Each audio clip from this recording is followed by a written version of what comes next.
Hey guys, so I've been in the book of Job like a lot, and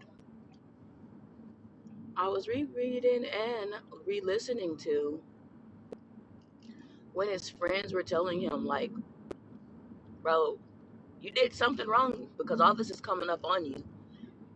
And I realized, like, if you watched the other message about Job, and I said, excuse me, I need some friends like that too.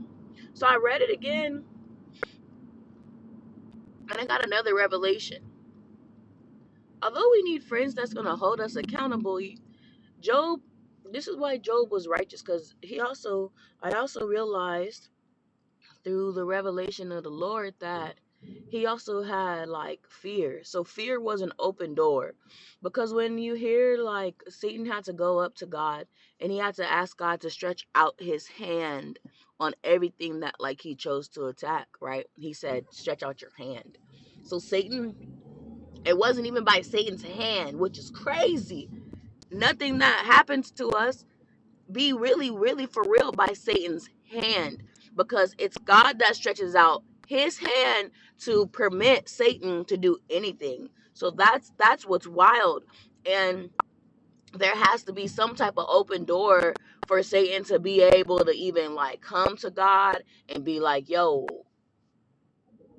I need you to go ahead and let me do what I do, because you being unfair protecting him, because God's grace is so sufficient. He's going to protect us in any way, even in our imperfections.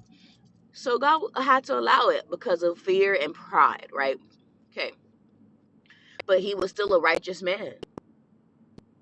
God still knew his heart and counted him for righteous, counted him for a good man. That's how it's recorded, right?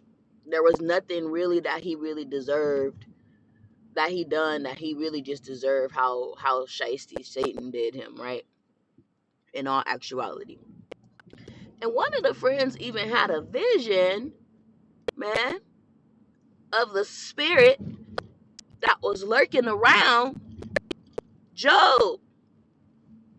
And I thought to myself, bro, you had a vision of the spirit. Like, you knew, you knew, you were able to see, man.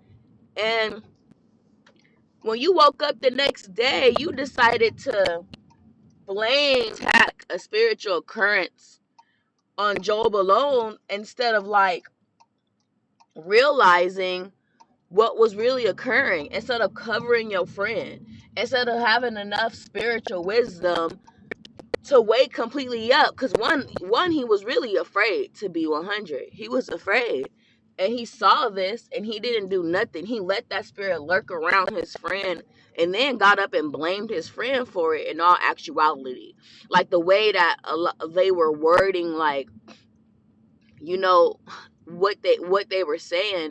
And then they said, well, let judgment come.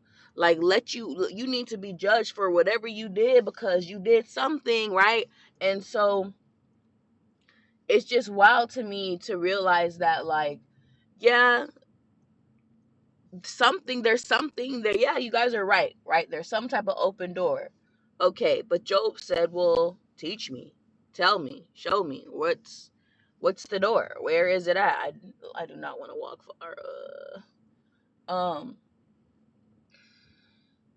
Where is the door at? If you teach me, then cool, I could do better. He was holding himself accountable. Like, where is that? Show me so I can be better, so I can do better. And them fools, they really didn't even know, because they were religious. They weren't really righteous. They weren't really righteous for real, for real. They had a form of godliness. They had a form of godliness. They didn't really operate in the spirit for real. Because you saw this spirit around me and you couldn't even get up and cast it out. So yeah, we need friends that's gonna hold us accountable, but